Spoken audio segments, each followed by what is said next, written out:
ಆಗ್ಬೇಕು, ನಾನು ಕ್ಯಾಪ್ಟನ್ ಆಗಲೇಬೇಕು ಅನ್ನೋ ಒಂದು ಇದರಲ್ಲಿ ನಮ್ರತಾ ಅವರು ಎಲ್ಲಿ ಎಡವಿದ್ರು ಅಂತ ಹೇಳ್ತೀನಿ. ಈ ಒಂದು ಬಿಗ್ ಬಾಸ್ ಮನೆಯಲ್ಲಿ ಅವರು ಈಗ ಫ್ರೆಂಡ್ ಅಂತ ಹೇಳಿ ಅಷ್ಟೊಂದು ಕ್ಲೋಸ್ ಆಗಿದ್ದಾರೆ ವಿನಯ್ ಅವ್ರ ಜೊತೆ. ಇಲ್ಲಿವರೆಗೂ ಕೂಡ ವಿನಯ್ ಅವ್ರಿಗೆ ಯಾವುದೇ ರೀತಿಯಾದಂತಹ ಸುಳ್ಳು ಹೇಳಿಲ್ಲ, ಅವ್ರ ವಿರುದ್ಧ ಮಾತಾಡಿಲ್ಲ, ಅವ್ರದ್ದು ಇಲ್ಲಿದ್ರು ಕೂಡ ಅವ್ರಿಗೆ ಎದುರು ಬದ್ರು ಮಾತಾಡೋದು ಕೂಡ ಮಾಡೇ ಇರಲಿಲ್ಲ. ಅವ್ರ ವಿರುದ್ಧ ಧ್ವನಿ ಕೂಡ ಎತ್ತಿರಲಿಲ್ಲ. ಆದರೆ ನಿನ್ನೆ ನಮ್ರತಾ ಅವರು ಒಂದು ಸುಳ್ಳನ್ನು ಹೇಳಿದ್ರು.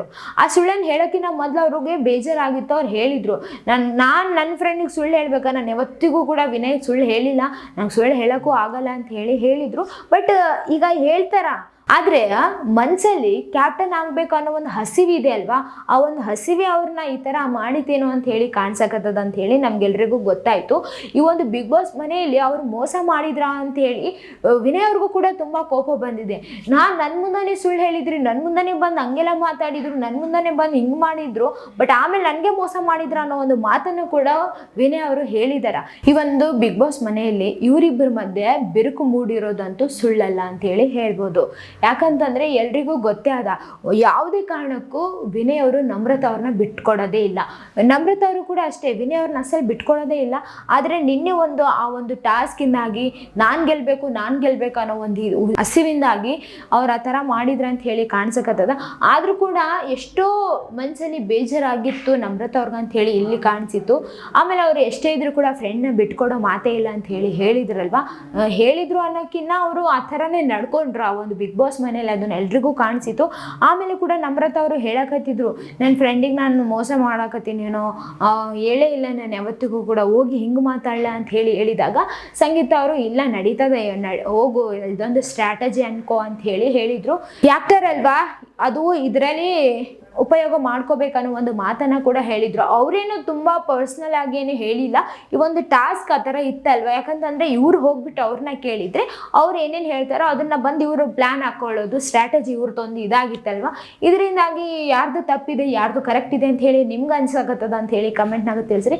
ಬಟ್ ಇಲ್ಲಿ ಇವ್ರ ಸ್ಟ್ರಾಟಜಿಯಿಂದ ವಿನಯ್ ಅವರು ಸ್ವಲ್ಪ ಅಪ್ಸೆಟ್ ಆಗಿರೋದಂತೂ ಸುಳ್ಳಲ್ಲ, ಅವ್ರು ಹೇಳಕತ್ತಿದ್ರು ಕೂಡ. ಆಮೇಲೆ ನಮ್ರತಾ ಅವರು ಹೇಳಿದರು, ಇಲ್ಲ ಜಸ್ಟ್ ಅದು ಆಟಗೋಸ್ಕರ ಅಷ್ಟೇ ಮಾಡಿರೋದು ಅಂತ ಹೇಳಿದ್ರು. ಆಮೇಲೆ ಕೂಡ ವಿನಯ್ ಅವ್ರಿಗೆ ಆ ಕೋಪ ಹಂಗೆ ಇದ್ದಿದ್ದು ನಾವು ನೋಡಿದ್ದೀವಿ. ಆಮೇಲೆ ಈಗ ಈ ಒಂದು ಬಿಗ್ ಬಾಸ್ ಮನೆಯಲ್ಲಿ ಕ್ಯಾಪ್ಟನ್ಸಿ ಟಾಸ್ಕ್ ಆಡೋಕೆ 4 ಜನ ಆಯ್ಕೆ ಆಗಿದ್ರಲ್ವಾ. ಸಂಗೀತ ಅವರು, ವಿನಯ್ ಅವರು, ಕಾರ್ತಿಕ್ ಅವರು ಮತ್ತು ನಮ್ರತಾ ಅವರು. ಈ ಒಂದು 4 ಜನದಲ್ಲಿ ವಿನಯ್ ಅವರು ಮತ್ತು ನಮ್ರತಾ ಅವರು ಇಬ್ಬರು ಕೂಡ ಇನ್ನೊಂದು ಆಟಕ್ಕೆ ಅಂದರೆ ಮತ್ತೆ ಕ್ಯಾಪ್ಟನ್ ಆಗೋದಕ್ಕೆ ಸೆಲೆಕ್ಟ್ ಆದರು. ಇವರಿಬ್ಬರು ಕ್ಯಾಪ್ಟನ್ಸಿ ಟಾಸ್ಕಲ್ಲಿ ಗೆದ್ದು ಮುಂದೆ ಹೋದರು. ಈ ಒಂದು ಇಬ್ಬರಿಗೆ ಯಾರು ಸಪೋರ್ಟ್ ಮಾಡ್ತೀರಾ ಜಾಸ್ತಿ, ಯಾರು ಕ್ಯಾಪ್ಟನ್ ಆಗ್ಬೇಕಂತ ಹೇಳಿ ನಿಮ್ಗೆ ಅನ್ಸಕತ್ತದ ಅಂತ ಹೇಳಿ ಈ ಒಂದು ಬಿಗ್ ಬಾಸ್ ಅವ್ರಿಗೆ ಕೇಳಿದ್ರಲ್ವ. ಇದರಲ್ಲಿ ಅವ್ರ ಫ್ರೆಂಡನ್ನ ಕ್ಷಮಿಸಿದ್ರು ಅಂತಲೇ ಕಾಣಿಸ್ತದೆ ಇಲ್ಲಿ. ಆಮೇಲೆ ಎಷ್ಟೇ ಇದ್ರೆ ನನ್ನ ಫ್ರೆಂಡ್ ಮುಂದೆ ಬರಬೇಕು ಅಂತ ಹೇಳಿದ್ರಲ್ವ. ಇಲ್ಲಿ ವಿನಯ್ ಅವ್ರದ್ದು ಗುಣ ಎಲ್ರಿಗೂ ಇಷ್ಟ ಆಯ್ತು ಅಂತಲೇ ಹೇಳ್ಬೋದು. ಯಾಕಂತಂದರೆ ಫ್ರೆಂಡ್ಗೋಸ್ಕರ ಎಂಥ ತ್ಯಾಗ ಮಾಡೋಕ್ಕೂ ರೆಡಿ ಆಗ್ತಾರೆ ಅಂತಲೇ ಹೇಳ್ಬೋದು. ಬಟ್ ಅವ್ರಿಗೆ ಒಂದು ಇದೆ ಮನಸ್ಸಲ್ಲಿ, ಏನಪ್ಪ ಅಂತಂದರೆ ನಾನು ನನ್ನ ಆಟ ಆಡೋಕ್ಕೆ ಬಂದಿದ್ದೀನಿ, ನನ್ನ ಆಟ ನಾನು ಆಡ್ತೀನಿ ಅಂತ ಹೇಳಿ ಕೂಡ ಹೇಳಿದ್ದಾರೆ. ಬಟ್ ಈ ಒಂದು ಇದರಲ್ಲಿ ಆಗಲಿ ಇವರೇ ಕ್ಯಾಪ್ಟನ್ ಅಂತ ಹೇಳಿ ಬಿಟ್ಕೊಟ್ಟಿದ್ದಕ್ಕೆ ಎಲ್ಲರ ಮನಸ್ಸನ್ನು ಗೆದ್ರು ಅಂತಲೇ ಹೇಳ್ಬೋದು. ಬಟ್ ಅದಕ್ಕಿಂತ ಜಾಸ್ತಿ ಇಲ್ಲಿ ಅವರು ಅವ್ರಿಗಿತ್ತು ಅವ್ರು ಆಗಲಿ ಬಿಡಿ ಅಂತ ಹೇಳಿ. ಆದರೆ ಇಲ್ಲಿ ಬಿಗ್ ಬಾಸ್ ಮನೆಗೆ ಎಲ್ರಿಗೂ ಕೂಡ ನಮ್ರತಾ ಅವ್ರ ಮೇಲೇ ಜಾಸ್ತಿ ಹೋಪಿತ್ತು. ಇವ್ರು ಕ್ಯಾಪ್ಟನ್ ಆದರೆ ನೋಡೋಣ ಹೆಂಗೆ ಆಡ್ತಾರೋ ಹೆಂಗಿರ್ತದೋ ಅಂಥೇಳಿ, ಒಬ್ಬರು ಲೇಡಿ ಆಗಲಿ ಅಂಥೇಳಿ ತುಂಬ ಎಲ್ಲರೂ ಉತ್ಸಾಹದಿಂದ ಪ್ರೋತ್ಸಾಹ ಮಾಡಿದ್ರು ಅವ್ರಿಗೆ.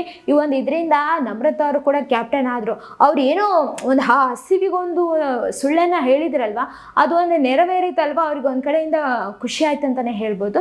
ಬಟ್ ಈಗ ಒಂದ್ರಿಗೋಸ್ಕರ ಒಂದು ಸುಳ್ಳು ಹೇಳಿದ್ದಾರೆ ಅಂತಂದರೆ ಅದು ಆದಮೇಲೆ ಅವ್ರು ಅದನ್ನು ಆಮೇಲೆ ಹೋಗ್ಬಿಟ್ಟು ಕ್ಷಮೆ ಎಲ್ಲ ಕೇಳ್ಕೊಂಡು ಇದು ಮಾಡಿದ್ರಲ್ಲ, ಅದು ಒಂದು ಕಡೆಯಿಂದ ನೋಡೋದಕ್ಕೆ ಮಾತ್ರ ಚೆನ್ನಾಗಿತ್ತು.